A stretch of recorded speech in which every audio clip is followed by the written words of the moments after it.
Grandy? Gustong-gusto ko yung pangalan na yon. Okay. So, sa comics siya nakita, si Grandy. Tapos, Okay. sabi kay Rafi, pag nagkaanak tayo ng babae, Grande yung tatawag ko sa kanya, sabi ko sa kanya. So may idea naman pala si Rafi na kung babae, Grandy. Okay, fine. Okay, yun pala yung history ni Grandy sa comics. Okay, so, ayun na nga po, back to the question.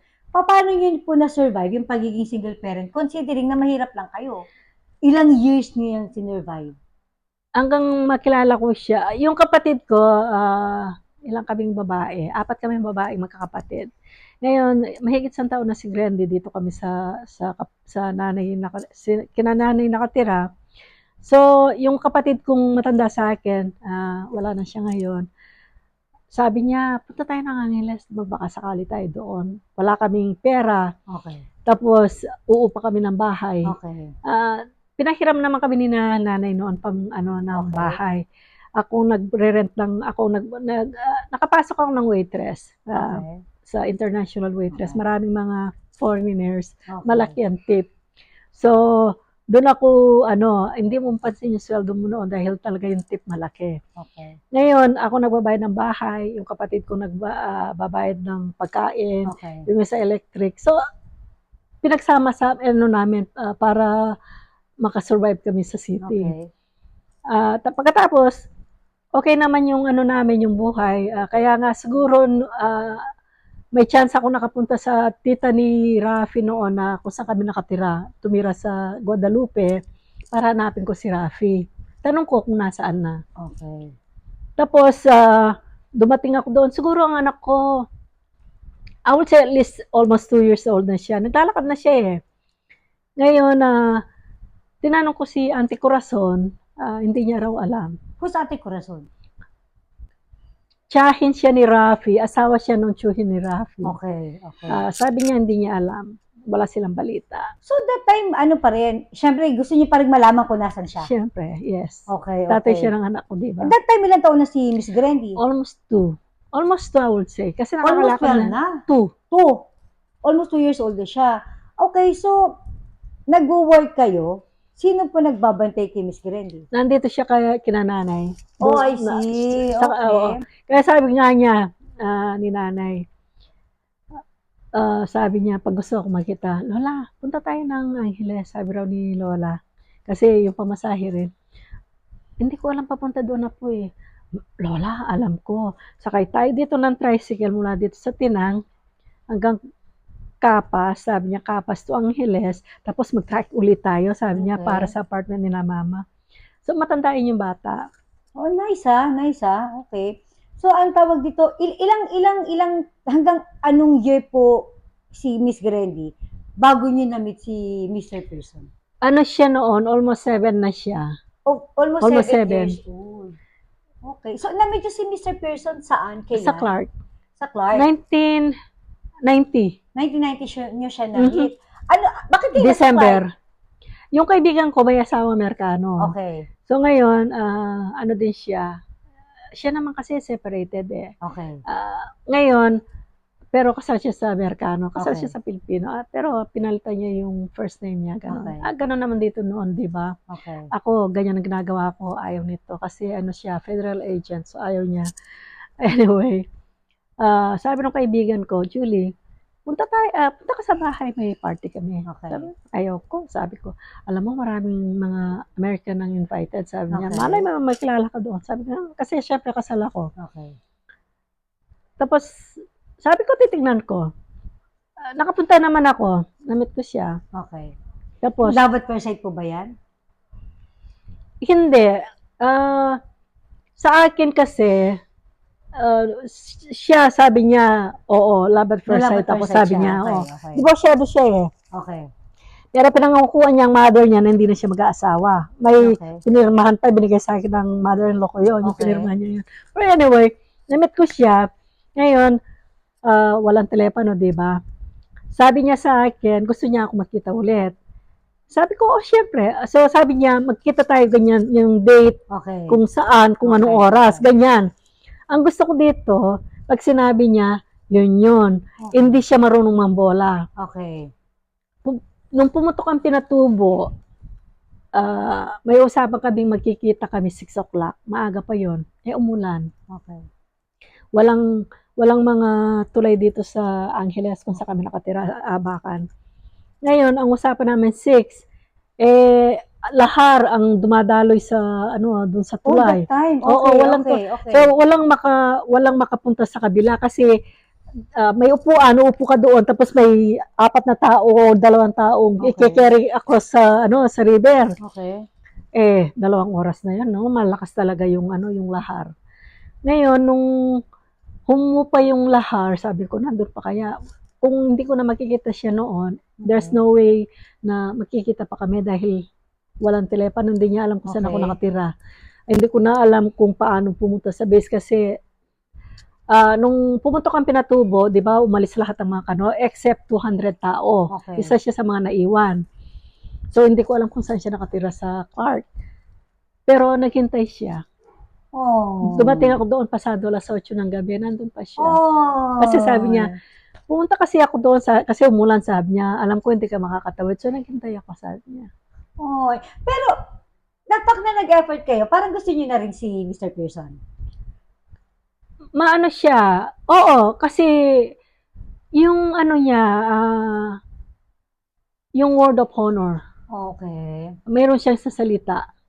Yun ang naano ko sa kanya, yung doon ako malakas ang attracted ko sa kanya. Pag sinabi niya, hindi mo na kailangan ulitin kasi yung anak ko noon na may gusto kong sa dentista, may sakit ang ngipin niya. Ngayon sabi ko, kailangan ko ng pera. Okay. Ngayon sabi niya sa akin, kailan? Sabi ko ganyan. Yung dumating yung date, wala siyang binabanggit. So inulit ko.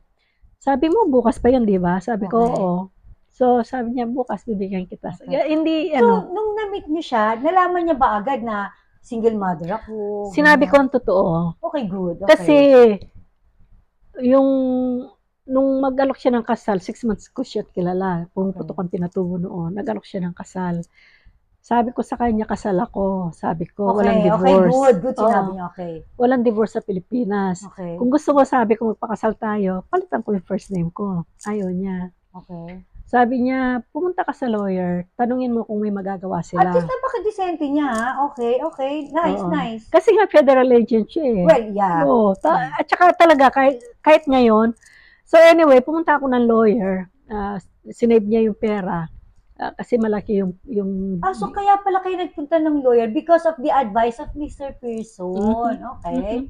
Kasi gusto nga niya kami makasal legally. Okay. So pumunta naman ako, yung pinuntahan ko lawyer, referral siya ng isang kasamahan niya sa trabaho na ganyan din ang nangyari. Okay. Kasal sa Pilipino, gusto siyang pakasalan ng isang Amerikano. Okay. So binigay sa akin yung pangalan. Okay. So pinuntahan ko, sinabi ko sa kanya yung totoo, na si Rafi, kinuha ng 4 na tao, binugbog, sinakay, wala na nakita. Okay. So sabi niya, mag-apply kami ng presumptive death. Okay. 3 months lang na-approve yun. Okay. Pwede po ba natin explain yung presumptive death para mas maintindihan yung mga manonood? Pwede. Ang presumptive death kasi, yung pag ang lalaki or babae missing in action, sa back then, siya 7 years ang pwede kang mag-file. Okay. Pero ngayon, 4 years na lang, sa military, 2 years lang. Kapag pwede kang magpakasal, pero pag lumabas yung missing in action, tapos mapatunay na buhay pala siya. Hindi, kukuha sila ng yung parang nabuhay sila, katunayan na buhay sila. Okay. Let's say PSA gano'n na kukuha sila ng reappearance. Okay. Ngayon, ang kasal namin ni Joe ay magiging null and void. Okay. So, sa kaso ni Rafi, alam natin na hindi siya kumuha ng reappearance. Okay. Pero sabi ni Attorney Claire, hindi na kailangan yung reappearance dahil COC niya swore statement siya o swore daw yun. Okay. So, alam ng lahat kung sino si Rafi Tulfo. Kasi sa kaso ni Rafi Tulfo, sikat siya eh. So, hindi kailangan ni reappearance, kitang-kita talaga siya sa TV na. Yeah. Kaya yung kasal ko kay Joe, null and void, ang kasal ko kay Rafi, yun pa rin. Yun pa rin. Pero wait po nag-meet kayo ni Mr. Pearson ng 1990. Bakit 1992 na kayo nagpakasal? Parang ang tagal yata, 2 years. Hindi naman, kasi ganito yun, Miss Alona. Nung ano siya, PCS siya sa Italy. Okay. Nung umalis siya rito September 1991. Okay. Ngayon, approve na yung ano namin, yung presumptive death. Pero Okay. dahil nga pumutok yung pinatubo, wala kaming chance na magpakasal. Okay. So ngayon tinanong ako kung saan ko gusto pumunta, Italy o US. Sabi ko Italy, hindi na siya kailangan mag-file ng fiancé visa. Oh, okay. Ngayon, pumayag naman siya. Kasi magkano lang ang sweldo nila noon, hindi naman siya mayaman. So nag-save siya, mahilig siyang mag-save eh. Pinapadalahan ako ng pera every month. Oh. Siya, kinakas niya yung ano ni Grandy, yung pag-aaral niya. Nag-aaral siya sa AU. Oh. Full 1 year ang ano niya, ang paid, yung ano niya, yung eskwela niya. Responsible naman niya. Oo. Nakakagwapo, nakaka-inlove. Yung napaka-responsable niya. Yung aakuin mo hindi sa'yo. Oh. Especially yung anak na malaking responsibilidad, di ba? Yeah. So pagkatapos noon, umuwi muna siya ng US, isang buwan nata siya doon bago pumunta ng Italy. Tapos yung mga sulat, araw-araw nagsusulatan kami, pero wala akong natatanggap na sulat. Kasi nga dito sa Pilipinas, matagal ang sulat-sulat, di ba? Ngayon, tumawag ako, pumunta ako ng Angeles PLDT, collect call. Yung mama niya, sinabi raw niya kung tatawag ako, kukunin niya yung call. Tapos binigay sa kanya, sinabi ko wala akong sulat na, meron, sabi niya, araw-araw sumusulat ako, siguro hindi pa nakukuha. Ngayon, nung makuha ko, marami, tuwing may darating, may 10, araw-araw yan. Oh. Kasi araw-araw siya sumusulat, ganun. Oh. Pagkatapos noon, pumunta siya ng Italy. Ang kailangan ko para pumunta ng Italy ay, ang tawag yung affidavit of support. Sa Italy naman ay invitation letter. Okay. So nag-apply ako dyan, kasi dala-dala ko invitation letter. Na-deny ako. Okay. So, 2 beses. Oh. So ngayon, give up na ako. Sabi ko sa kanya, mag-file ka na lang ng sa US, ng fiancé visa. Doon na lang ako pupunta. Okay. Ngayon sabi niya, sige, so nag-file siya. At the same time, may telegram, di ba? Wala nang telepono noon eh, telegram. Okay. Galing ng Italian Embassy, galing ng US Embassy. Italian Embassy, napakahirap pala ng love life dati, grabe. Okay. So, yun. Effort, my God. Gravity. Okay. Ang dinanas ko. Sa papunta ng Italian Embassy, alas 4, nakapila na ako doon. Okay. Dami ng tao. Tapos, sabi ng Italian Embassy, pupunta ako doon dahil may visa na naghihintay sa akin. Okay.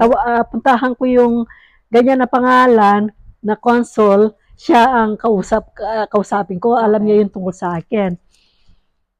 Ang US Embassy, kailangan kong pumunta para magpa-medical para sa fiancé visa. Sabay nga, pinili ko yung mabilis, Italian Embassy, di ba?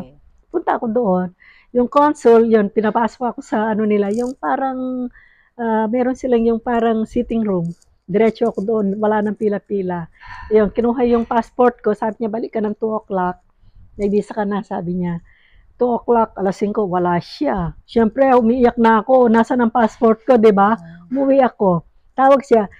Pag ganyan, nasa Maynila ako, pag alam niyang ahead of time, pupunta ako. Pag nag-uusap kami once a week, sasabihin niya kung ano oras ako. Kasi kung minsan, sasakay pa ako ng jeep doon sa in town pa ako pupunta para sa hintayin ko yung tawag niya. Okay. Yung kapitbahay ko pala meron siyang landline kasi may business sila. Ngayon, tumawag siya, sabi ko, hindi, ayaw ko nang pumunta ng Italian Embassy. Sabi ko, yung passport ko, hindi binigay ng consul. Hanggang alas 5 ako doon, nagsara sila, wala. Okay. Naku, sabi niya, anong gagawin mo? Wala kang passport. Mag-a-apply uli ako ng passport. Hindi naman nangyari. Kasi, few days later, may telegram na naman. Yung Italian Embassy sabi, kunin ko yung passport ko with the visa. So, punta ako doon, yung same consul, pinakita yung visa, nagpa-thank you, tapos umalis na ako. Pero, nagka-emergency daw, kaya nawala siya. And then, nakarating ako pumunta ako ng Italy, iniwan ko yung anak ko, kasi wala siyang visa. Pagdating ko doon sa Italian airport sa Rome, Okay. yung ano ko, yung Italian invitation ko expired na 6 months. Okay. So, question ako kung anong dala ko. Sa yun lang, expired na daw. Sabi, kasi yun lang akin eh. So, tinabi ako. Kasi hindi rin ako marunong ng Italian, yung mga Pilipinong nagtatrabaho okay. doon ang nag-translate. Dinala ako sa isang room, tinanong ako doon. Ngayon, sabi ko, yun lang ano ko eh, sinasabing expired na, pero yun lang dinala ko pa rin kasi nga, wala akong, Correct. Okay. dala. And then, tumawag yung nagtatanong sa akin sa telepono. Siguro nasa 5 minutes siya sa telepono. Tapos pinalabas na ako. Wala na talagang tao. Pero nandun pa si Joe, nag-iisa. Oh. Ayun. Nandun ako sa Italy. Ang hirap ng, ewan ko sa'yo, dahil nasa Japan ka, yung malayo sa anak mo. Namimiss ko siya araw-araw. Sabi ko sa kanya, 2 months, 3 months, sabi ko, uwi na ako. Sabi niya, anong gagawin mo sa Pilipinas?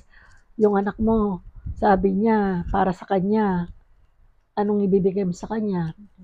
Tapos magkakaano na naman ako. Few months later, gano'n na naman. Ano naman ako, gusto kong umuwi talaga, sabi ko, hindi ako pwede rito. Yung homesick ba? Okay. Tapos after 6 months, parang 6 months, 3 months, well expired na yung ano ko. Sa mga papel-papel na ganyan, ay yung Philippine Embassy, kailangan daw munang may red ribbon yung mga papel ko. Yes, tama. Walang red So, ribbon. dati pala may red ribbon na. Okay. Lahat. Okay. So, ang paghihintay mailing, di ba, matagal. So, expired na yung ano ko, yung visa ko. Dahil nga marami silang connection sa Italian, sa Italy, yung mga Italian police, na-renew ng additional 3 months yung visa ko, pero hanggang doon lang. Okay. Allah, 2 days, almost 6 months, 2 days na lang. Expired na yung ano ko, yung extension ko. Nakuha namin yung mga papel na galing Pilipinas. So, 2 days, ngayon nakuha namin. Tapos, in 2 days, pupunta si Joe sa Saudi Arabia. Lando siya every month noon. Nag-iimbestiga sila, ganun-ganun. Tapos, nakasal kami the next day. Ura-urada. Actually, I'm about to ask you that eh. Saan po ba kayo talaga kinasal? Sa Italy. Pilipinas, sa Italy, sa Amerika, sa Italy.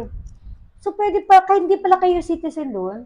O hindi kayo residente doon? Pwede kang pasal. Okay. Kasi, ano siya, military deployment siya doon. Okay, dahil sa position niya. Kailan po kayo nagpakasal ni Mr. Pearson? October 5, 1992. October din. Kay Rafi Tulfo, October 25. Medyo mahilig ka sa 5. So, nagpakasal kayo na October 5, 1992. Hanggang kailan kayo nagstay doon bago kayo bumalik na Pilipinas? Tapos kinuha niyo si Miss Grendy na. Okay. Ako doon, 3 years ako sa Italy. Ang anak ko, 6 months. Ang anak ko, after 1 year nakasal kami, umuwi ako para kunin siya. Okay. Nag-save. Kasi, ang maganda kasi sa mga military, lalo na Middle East, pag nandun sila, yung income tax mo, wala silang kinukuha. Pag lahat ng return, binabalik. Kaya nakasave kami, tapos yung income tax return. So, nagkaroon ako pagkakataon makauwi rito para kunin anak ko. Okay. May ticket na siya. Okay. Pumunta ako ng embassy, US Embassy, binigyan ako ng endorsement letter para sa Italian Embassy. Okay. Deny pa rin siya. 2 beses hindi siya na-deny. So, sabi ko sa asawa ko, may kilala ka naman dito. Sabi ko, siguro, pwede ko naman siyang kunin. Okay. Dalhin, kasi bata lang. Correct. Dinala ko siya talaga doon kasi may ticket na siya, no? Yung mga kumukuha ng wala, hindi talaga daw pwede. Kailangan talaga may visa. Umiiyak yung anak ko noon. Ang sakit. Yung na alam mong iiwan mo siya. So ngayon, balik ako doon. Sabi ni Joe, nasaan nun si Grande? Sabi ko, na-deny talaga hindi ko pwede dalhin. Ngayon, dahil marami silang connection, may tumawag na isang kaibigan niya sa US ambassador ng Rome. Okay. Wow. Na-involved na siya. Na-involved na yung ambassador sa Rome. Na yung active duty nilang yung asawa nandun na sa Italy, yung anak na 9 years old, nandito pa sa Pilipinas. Ngayon, inano ng US Embassy, ambassador yung foreign affairs, Italian foreign affairs. Ni-recall yung ambassador dito sa yung Italian Embassy sa Manila. Tapos nilagay yung replacement. 3 days later, ang anak ko may visa na. Bali, ilang taon na po si Miss Grandy nung nakuha niyo 10. papunta Italy? Ilan? 10. 10! Medyo matagal din. Pero yung sa pagitan ng 10 years na yan, nakikita-kita naman kayo. Umuwi ako minsan lang. Kasi nung umalis ako, 8 na siya nung umalis ako eh. Dahil tapos umuwi ako ng 1 year. So 9. So 10 years old na siya ng pero yun nga, 6 months lang siya noon, kailangan niya mag-PCS ng US. So nakuha namin siya July. Tapos PCS kami pagka January 95. Pero si Mr. Pearson ba, na-feel niyo ba agad na love niya rin si Miss Grandy? Oo, no doubt. No doubt. Binata po ba si Mr. Pearson? Divorsyado siya. Pero siyang anak? Wala.